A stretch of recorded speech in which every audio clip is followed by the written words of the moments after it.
आज के सत्संग का जो मुख्य विषय है वह है क्रोध। 5 विकार होते हैं जिसमें काम, क्रोध, मोह, लोभ और अहंकार। उनमें से आज दास एक विकार जो क्रोध है इस विषय पर संगत के सम्मुख शास्त्र के आधार पर वर्णन करने की कोशिश करता है।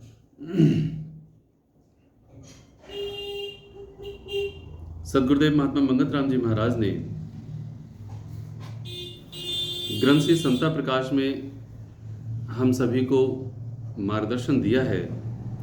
5 विकार महा दुखदाई, जले सकल संसारा, परमारथ परतीत बिन, नहीं जीव पाए निस्तारा। तो पहली ही लाइन सद्गुरुदेव जी महाराज कह रहे हैं, 5 विकार महा दुखदाई, जले सकल संसारा। तो जो 5 विकार हैं, इन 5 विकार के अधीन होकर के सारा संसार जल रहा है। 1 नहीं, 2 नहीं, 10, 20, और ये हिंदुस्तान की ही नहीं पूरे विश्व की बात है। सारा संसार जल रहा है इसमें, और ये महा दुखदाई है। इसीलिए भगवान कृष्ण ने इस विषय पर गीता के दूसरे अध्याय में हम सभी को इसका कारण भी बताया और निवारण भी बताया। लेकिन जरा विचार करके देखें, क्रोध के क्या एस्पेक्ट होते हैं या क्या उसका स्वरूप क्या होता है। क्योंकि जब तक क्रोध का सही स्वरूप हमको पता ना चले या उसका नुकसान ना पता चले, तब तक हम क्रोध से निवृत्ति क्यों पाएंगे। तो क्रोध होता है तो क्या होता है? गलत शब्दावली का प्रयोग होता है। मेरा उसने कहना नहीं माना, मुझे गुस्सा आ गया। मेरे अनुसार उसने कार्य नहीं किया तो मुझे क्रोध यानी गुस्सा आ गया।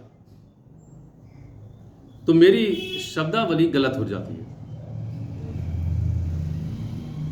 मेरी ऐसी शब्दावली हो जाती है कि जब मुझे क्रोध आना बंद होता है, अर्थात वो घटना घट जाती है, तब मुझे एहसास होता है, अरे मैंने ये कह दिया था उस समय।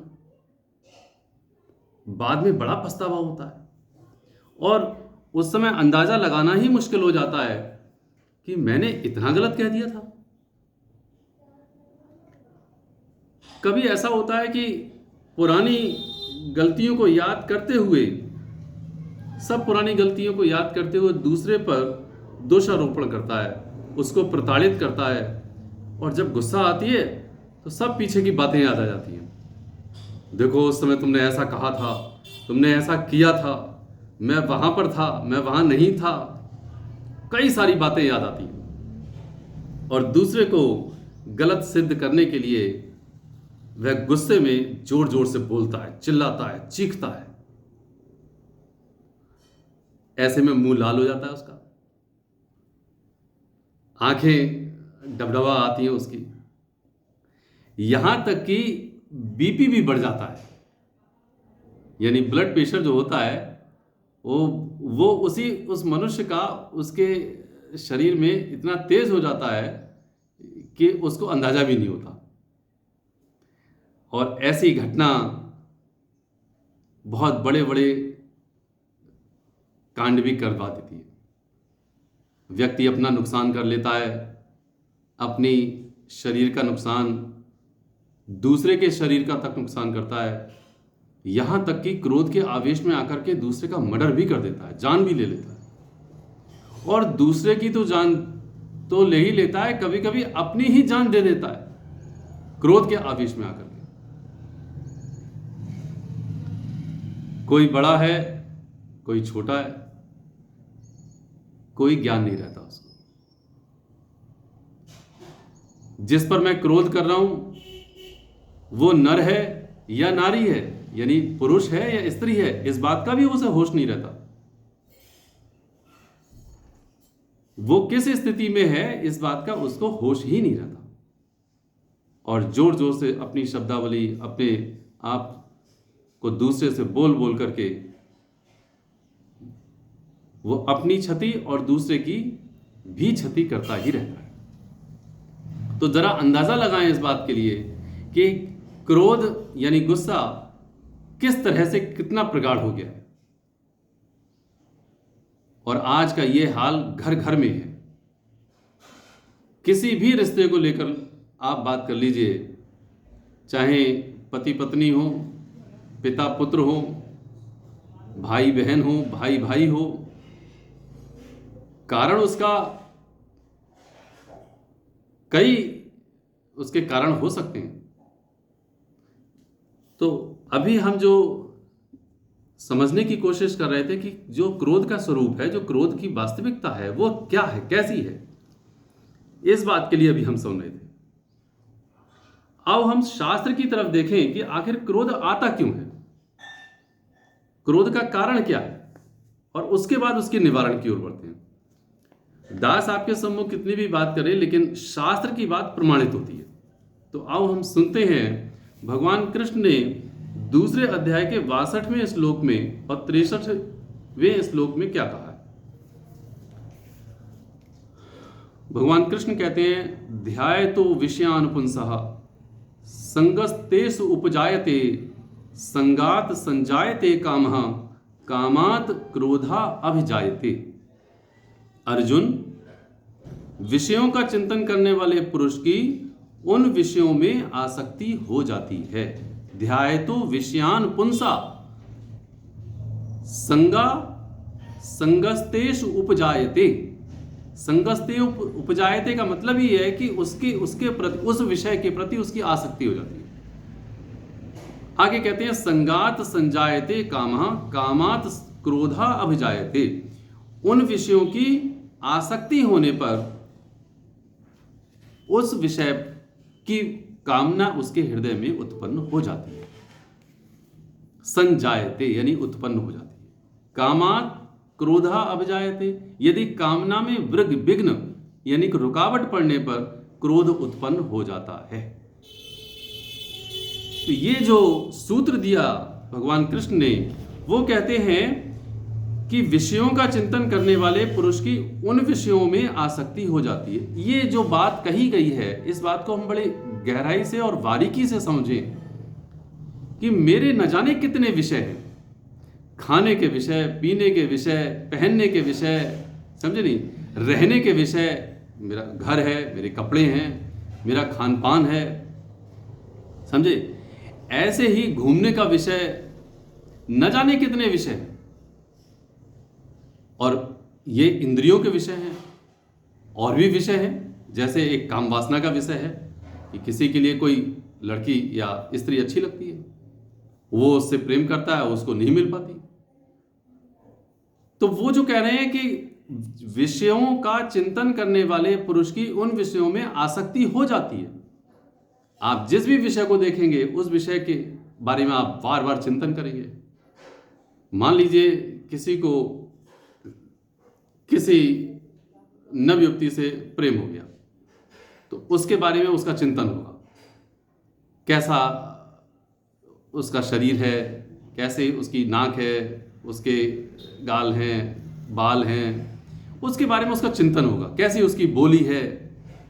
तो कह रहे हैं उन विषयों के चिंतन से उसकी आसक्ति हो जाती है, उसके प्रति वो आसक्त हो जाता है कि वो मुझे मिल जाए, उससे मेरा विवाह हो जाए। इसी प्रकार कोई दूसरा आइटम हम समझ सकते हैं। मान लीजिए किसी को छोले भटूरे बहुत अच्छे लगते हैं, तो उसे याद आएगा, अरे अमृतसर में बड़ा अच्छे कुलचे छोले मिलते थे, वहाँ मैंने बड़े अच्छे खाए थे। उसका टेस्ट तुम्हें आता ही नहीं है बनाना, तुम्हें बनाना ही नहीं आता है। अब बनाने की बड़ी कोशिश की गई, लेकिन बना ही नहीं पाया। तो कहते हैं उसके प्रति जो उसकी आसक्ति है, उस आसक्ति से उसकी कामना उत्पन्न हुई कि वो चीज़ मिल जाए, चाहे वो लड़की मिल जाए, चाहे वो मुझे व्यंजन यानी खाने पीने का आइटम मिल जाए, मुझे शर्ट मिल जाए, समझे। तो बच्चा एक शर्ट की जिद कर रहा है कि मुझे येलो कलर की शर्ट चाहिए, और उसमें भी कोई ना कोई स्टैचू बना हुआ हो, तो उसके लिए वो बहुत प्रिय है, वो सोचता रहता है उसके बारे में। तो कहते हैं कि जो कामना उसके अंदर पैदा होती है, उस जीव के अंदर, उस कामना को पूरी करने का यत्न करता है, और उस कामना को पूरी करने में यदि कोई विघ्न पड़ता है, यानी रुकावट होती है, तो भगवान कृष्ण कहते हैं कामात क्रोधा अभिजायते, कामना में विघ्न पड़ने से क्रोध उत्पन्न हो जाता है। कोई भी इच्छा हो, उस इच्छा में जब भी रुकावट होती है तो उसके लिए क्रोध आ जाएगा, और कामना न जाने कितनी है मेरी। इसलिए महाराज जी कहते हैं कामना रूपी अग्नि में जीव जले दिन रात। इसे कहते हैं तृष्णा रूपी, ये तृष्णा का रोग लगा हुआ है, ये कामना का रोग लगा हुआ है, और उस कामना में वो दिन रात जल रहा है। कोई बेटे के लिए जल रहा है, बेटे की खुशी के लिए, बीवी की खुशी के लिए, कोई व्यंजन की खुशी के लिए, न जाने कितनी कितनी कामनाएं उसके अंदर हैं। इसलिए कहते हैं कामना रूपी अग्नि में जीव जले दिन रात जल रहा है वो। भगवान कृष्ण 63वें श्लोक में क्या कहते हैं वो भी सुने। भगवान कृष्ण कहते हैं क्रोधात भवति सम्मोह, सम्मोहात स्मृति विभ्रमा, स्मृति भ्रंशात बुद्धिनाशा, बुद्धिनाशात प्रणश्यति। अर्थात अर्जुन, क्रोध के आवेश में अत्यंत रूप से जब जीव आता है तो मूढ़ भाव उत्पन्न होता है। मूढ़ भाव का मतलब है कि उसको कर्तव्य और अकर्तव्य का बोध नहीं होता। अर्जुन से कहते हैं उसका मूढ़ भाव उत्पन्न होता है। मूढ़ भाव का मतलब है कि क्या सही है और क्या गलत है, ये उसके बुद्धि में नहीं रहता। तो कहते हैं क्रोध से अत्यंत मूढ़ भाव उत्पन्न होता है, और मूढ़ भाव से स्मृति यानी कि उसकी बुद्धि भ्रम में आ जाती है, और स्मृति में भ्रम हो जाने से बुद्धि अर्थात ज्ञान शक्ति का नाश हो जाता है। बुद्धि नाशा यानी कि बुद्धि का नाश हो जाता है, और बुद्धि का नाश होने पर पुरुष अपनी स्थिति से ही गिर जाता है। इसका मतलब हुआ कि जैसे ही क्रोध आता है वैसे ही सबसे पहले मूढ़ भाव अर्थात क्या सही है क्या गलत है, क्या कर्तव्य है क्या अकर्तव्य है, क्या धर्म है क्या अधर्म है, ये सब कुछ भूल जाता है। वो कहां नर है कहां नारी है, क्या बड़ा है कौन छोटा है, कहां ज्ञान है कहां अज्ञान है, उसका मूढ़ भाव उत्पन्न हो जाता है। अर्थात सब कुछ उसका जो विवेक है वो नाश हो जाता है। सही जो शब्द है वो ये है। तो उसकी स्मृति में जब भ्रम आ जाए तो बुद्धि का नाश हो जाता है और वो पतित हो जाता है। जब वो पतित ही हो गया अपनी स्थिति से तो वो कुछ भी कर देगा।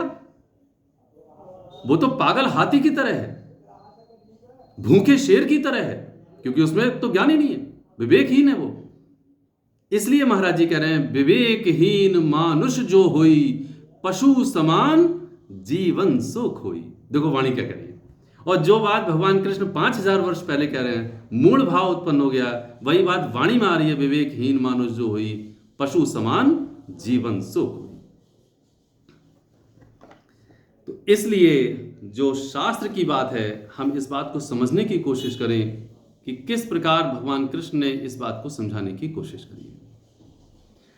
तो ये जो क्रोध का भाव है वो उसके अंदर इस प्रकार हावी होता है, और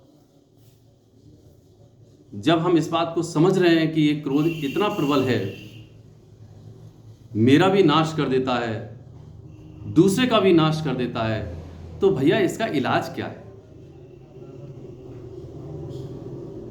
हमें इसके इलाज की ओर जाना चाहिए। जब तक इसका इलाज नहीं करेंगे तब तक हम आगे कैसे जा सकते हैं? और प्रभु के लिए क्रोध कैसे प्रिय होगा, या क्रोधी मनुष्य कैसे प्रिय होगा प्रभु के लिए? तो इसीलिए रामचरितमानस में गोस्वामी तुलसीदास जी उस समय उसका वर्णन करते हैं जिस समय भगवान राम ने महर्षि से पूछा कि महर्षि हम कहाँ रहें, महर्षि ने उस समय इस वर्णन को कई चौपाइयों के माध्यम से भगवान राम को बताया कि तुम वहां रहो। तो उन चौपाइयों के मध्य एक चौपाई आती है जिसमें क्रोध का भी जिक्र है। वो कहते हैं, काम क्रोध मद मान न मोहा, लोभ न क्षोभ न राग न द्रोहा, जिनके कपट दंभ नहीं माया, तिनके हृदय बसहु रघुराया। काम क्रोध मद मान न मोहा। जिसके अंदर काम, क्रोध, मद, मान और मोह, लोभ, क्षोभ, न राग न द्रोहा, जिनके कपट दंभ नहीं माया, तिनके हृदय बसऊं रघुराया। तो जिसके अंदर क्रोध नहीं होता, या यूं कहें जिसके अंदर ये 5 विकार नहीं होते जो दास ने पहले बताए, 5 विकार महादुखदाई, जले सकल संसारा, वही बात रामचरितमानस में गोस्वामी तुलसीदास जी भी कह रहे हैं। तो उसका उत्तर क्या है? वो कह रहे हैं, परमारथ प्रतीत बिन नहीं जीव पाए निस्तारा। बिना परमार्थ के, बिना प्रतीति के ये जीव निस्तारण नहीं हो पाएगा। इसका निस्तारण हो ही नहीं सकता। और देखो, एक बहुत अच्छे संत हुए फरीद साहब क्या कहते हैं वो भी सुने। फरीदा बुरेदा भला करी, गुस्सा मन न हड़ाई, देही रोग न लगाई, पले सबू कुछ पाई। अर्थात फरीद, बुराई करने वाले के साथ भी भलाई कर, गुस्सा मन में ना आने दे। इस तरह शरीर को कोई रोग नहीं लगता और हर एक पदार्थ यानी कि अच्छे गुण और अच्छे भाव ये संभाले रहता है। यदि कोई बुराई भी कर रहा है तो उस पर गुस्सा मत करो, उससे प्रेम करो, अपने आप को नियंत्रित में रखो, और ऐसा नियंत्रण पा करके वह अपने अच्छे गुणों को संभाले रहता है। और जो नहीं, उन गुणों को, जो उसकी बुराई करने पर या उसके अहित करने पर जब उसके लिए उस पर गुस्सा आ जाता है, तो जो उसके अच्छे भाव हैं, जो अच्छे गुण हैं, वो अपने आप ही पतित हो जाते हैं। और दूसरे महर्षि देखो क्या कर रहे हैं, उन्होंने तो इससे और उल्टी बात कही। निंदक नियरे राखिए, आंगन कुटी छवाए, बिन पानी साबुन बिना, निर्मल करे स्वभाव। निंदक नियरे राखिए, आंगन कुटी छवाए। जो तुम्हारी निंदा करते हैं, जो तुम्हारे लिए भला बुरा कह रहे हैं, अरे भैया उनके लिए तो अपने पास रखो। ऐसे नहीं कि संगत उनकी रखो, बल्कि इसलिए रखो क्योंकि उनकी निंदा से हम सुधर जाएंगे, हम संवर जाएंगे, हमारी कहीं गलती होगी हमारे लिए पता चल जाएगी। इसलिए पूछते रहो। वो ऐसे ही होते हैं, बिना पानी के, बिना साबुन के हमारे मन को निर्मल कर देते हैं। हमारे हाथ अगर निर्मल हमें करने हैं तो हमें साबुन लगाना पड़ेगा, पानी से धोना पड़ेगा। लेकिन ये लोग तो ऐसे होते हैं जो हमारे लिए हमारी त्रुटि बता देते हैं और बता करके हमारा ही जीवन संभाल देते हैं। इसलिए निंदकों के लिए तो सबसे पहले गोस्वामी तुलसीदास जी ने प्रणाम किया है। जो दुख देता है, जो बेचैनी दे रहा है, वो तो प्रभु की याद दिला रहा है, इसलिए दुख मांगते हैं। और जो हम उल्टा करते हैं, जो हमें दुखी करता है हम उस पर क्रोध कर देते हैं। ये तो और उल्टी बात हो गई। तो एक प्रश्न देखो महाराज जी से पूछा, और महाराज जी से जो प्रश्न पूछा उनका भी उत्तर महाराज जी उनके शब्दों को सुने। महाराज जी, ऐसा कौन सा साधन है जिससे ये हमारे 5 विकार, काम, क्रोध आदि सब कम होते जावे? महाराज जी कहते हैं, प्रेमी, प्रभु का विश्वास ही तुम्हारे अंदर से विकारों की कमी करता जावेगा। ये जो सबसे पहली लाइन है प्रभु विश्वास की, वो इसीलिए कही गई है कि प्रभु का विश्वास जैसे जैसे इस जीव के अंदर दृढ़ होगा, वैसे वैसे तेरे अंदर विकार कम होते चले जाएंगे। तुझे प्रभु पे विश्वास ही नहीं है। अरे अगर कोई हानि कर रहा है तो तेरे प्रारब्ध के अधीन है, यदि तुझे कोई कुछ कह भी रहा है तो तेरे प्रारब्ध के अधीन है, क्योंकि तेरा लेना देना पूरा हो रहा है। और तू लेन देन के पूरे होने में भी खुद से अपने हृदय में क्रोध लेकर के आ रहा है, तो तू अपनी ही स्थिति से पतित हो रहा है या उत्थान हो रहा है तेरा। कोई मेरे ऊपर गुस्सा कर रहा है तो मैं भी गुस्सा करने लगूं। अब जरा विचार करने की बात है। एक महर्षि ने इस बात का उत्तर दिया, वो भी सुने। मान लीजिए मेरा भाई या कोई भी अन्य मनुष्य मेरे ऊपर गुस्सा कर रहा है, वो बात सही है या गलत है। मान लीजिए उसकी बात अपनी जगह सही है, तब तो एक बात ये हो गई, उसका गुस्सा करना जायज़ है, ठीक बात हो गई। लेकिन अगर वो अपनी जगह गलत है, मैं सही हूं और वो गुस्सा करे पड़ा है, तो मैं और भी ज़्यादा रिएक्ट होकर के और भी ज़्यादा उस पर गुस्सा करता हूं। मुझे जब इस विज्ञान के बारे में पता है तो महर्षि क्या कहते हैं कि दूसरा जब क्रोध में है तो वो तो पशु से भी बदतर हो चुका है, विवेकहीन हो चुका है। और मैं भी अगर गुस्सा करूं उस पर, तो जरा विचार करो कि मैं भी विवेकहीन हो गया उसी की तरह, जैसे कि वो विवेकहीन है, जैसे कि वो पशु के समान गुस्सा कर रहा है। तो उसमें और मुझ में अंतर क्या है? इसलिए दूसरा जब भी गुस्सा करे तो वह दया का और प्रेम का पात्र है, ना कि क्रोध का पात्र है। जब भी कोई गुस्सा करे तब दूसरा जो भी गुस्सा कर रहा है उसके प्रति मेरा भाव प्रेम का होना चाहिए, मेरा भाव उसके प्रति दया का होना चाहिए, मेरा भाव उसके प्रति वात्सल्य का होना चाहिए, क्योंकि मुझे पता है कि वो गुस्से में है, उसका विवेक शून्य हो चुका है। तो जरा विचार करके देखो, यदि मैं भी गुस्सा करूंगा तो मैं प्रभु का आराधक हूं, प्रभु की भक्ति कर रहा हूं, या मैं सामान्य मनुष्य से भी गया गुजरा हूं, जो सत्संगी होकर के अगर गुस्सा करता है, मारधाड़ करता है, गले कपड़े फाड़ता है, दूसरों के अहित करता है, वो तो और भी पापी है, पापियों से भी, आम मनुष्य से ज्यादा पापी है वो। इसीलिए देखो एक दास, फिर से एक बात आती है, देखो वो भी सुने। गुस्से में लोग चिल्लाते क्यों हैं? देखो ये प्रश्न हो सकता है कि हम सभी लोगों के लिए काम का हो, क्योंकि दास ने ये बात ये महर्षियों से ही सुनी है। महर्षि पूछते हैं अपने शिष्यों से कि ये बताओ कि गुस्से में लोग चिल्लाते क्यों हैं, जोर जोर से चीखते क्यों हैं? इतना जोर से चीखते हैं कि दूसरे घर में भी, तीसरे घर में भी आवाजें पहुंचती हैं। अगर वो चौराहे पे खड़े हो पूरे मोहल्ले में आवाजें पहुंच जाती हैं। तो जो शिष्य उनके सामने बैठे हुए थे महर्षि के, उन्होंने एक एक करके उत्तर दिया कि उसकी बात सही होती है, इसलिए वो चीखने लगता है जब कोई उस पर गलत आरोपित करता है, आरोपण लगाता है। किसी शिष्य ने दूसरी बात कही, किसी शिष्य ने तीसरी बात कही, लेकिन महर्षि संतुष्ट नहीं हुए। एक शिष्य ने कहा, गुरुदेव कृपा करके आप बताइए। अब महर्षि क्या कहते हैं? कहते हैं जब दो लोग एक दूसरे से नाराज होते हैं तो उनके दिलों की दूरियां, यानी हृदय की जो दूरी होती है, वह बढ़ जाती है।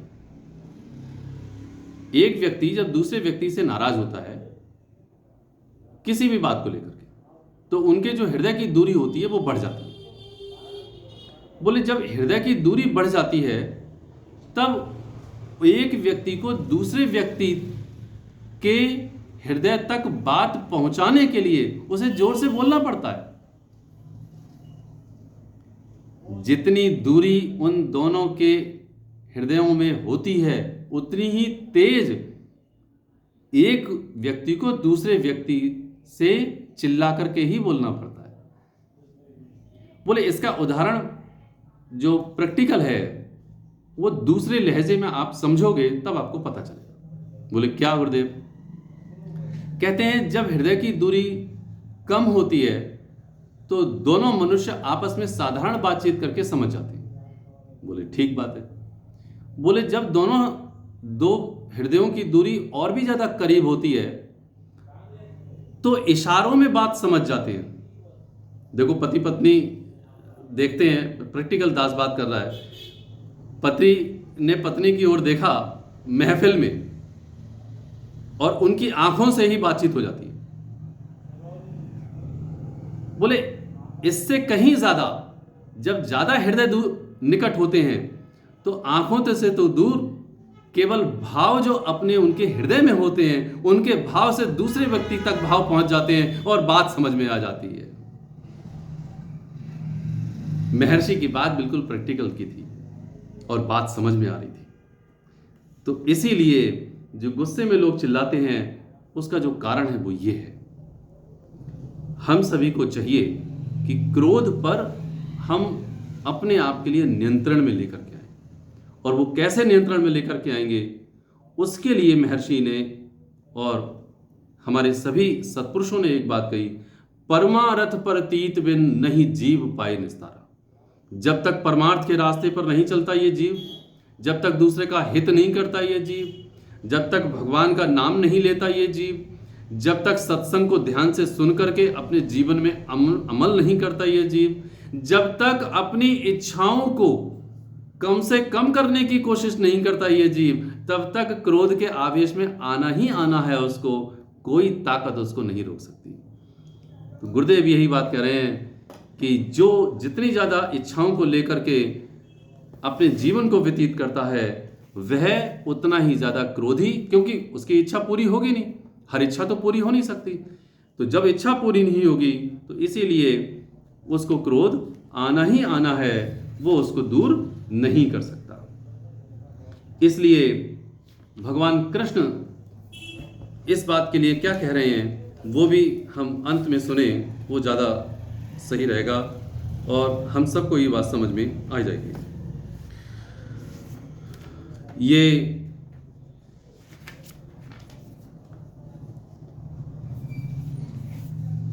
भगवान कृष्ण ने 37वें श्लोक में 3रे अध्याय में कहा है कि कामा ऐसा क्रोधा ऐसा रजोगुण समद्भुवा महाशना महापापात्मा विधि एनम अहवैरिणम। रजोगुण से उत्पन्न ये काम अर्थात ये जो क्रोध है, ये बहुत ही ज़्यादा खाने वाला है, भोगों से कभी ना आघाने वाला है, ये बड़ा पापी है। तू इसको इस विषय में वैरी जान। इसलिए जो तेरा काम है, अर्थात जो तेरी कामना, यहाँ काम का मतलब कामना है, जो तेरी कामनाएं हैं इसको धीरे धीरे तू कम करने की कोशिश कर। जैसे जैसे कम करने की कोशिश करेगा वैसे वैसे तेरे अंदर राहत अर्थात राहत अवधि आने लगेगी और तुझे चैन आने लगेगा। और महाराज जी ने इस बात के लिए देखो दूसरे शब्दों में कहा है, हम वो भी सुन ले। जो बात भगवान कृष्ण ने गीता में कही है वैसी ही बात श्री महाराज जी ने ग्रंथ श्री समता विलास में अपने शब्दों में कही। कहते हैं, ख्वाहिशों से एकदम कोई भी निजात हासिल नहीं कर सकता, इस वास्ते पहले गैर जरूरी ख्वाहिशों पर काबू पाना चाहिए। गैर जरूरी ख्वाहिशें जीव को अति कलेश देने वाली हैं। ये जो वचन है उसको समझना चाहिए कि जितनी इच्छाएं हैं उन इच्छाओं पर हम एकदम काबू नहीं पा सकते, लेकिन भैया धीरे धीरे जो गैर जरूरी इच्छाएं हैं उनको तो हम काबू में ला सकते हैं। जैसे जैसे गैर जरूरी इच्छाएं हैं उनको काबू में लेकर के आए तो मेरे अंदर चैन आने लगेगा। इसलिए कहते हैं कि बड़ी से बड़ी भक्ति इच्छाओं पर काबू पाना है। और महाराज जी अपने शब्दों में कह रहे हैं इस बात के लिए कि बड़ी से बड़ी जो भक्ति है वो क्या है, इन इच्छाओं पर काबू पाना है। और बड़ी से बड़ी नादानी यानी मूर्खता ही है अपनी इच्छाओं का गुलाम बनना। तो जो बात महर्षि महात्मा मंगत राम जी महाराज कह रहे हैं वही बात भगवान कृष्ण गीता में कह रहे हैं। हम सभी शास्त्रों को समझ करके अपने क्रोध पर काबू पाएं, अपनी इच्छाओं पर काबू पाएं, भगवान का नाम लें।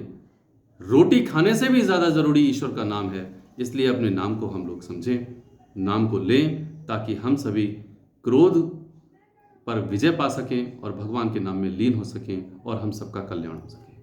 ओम ब्रह्म सत्यम सर्वदा।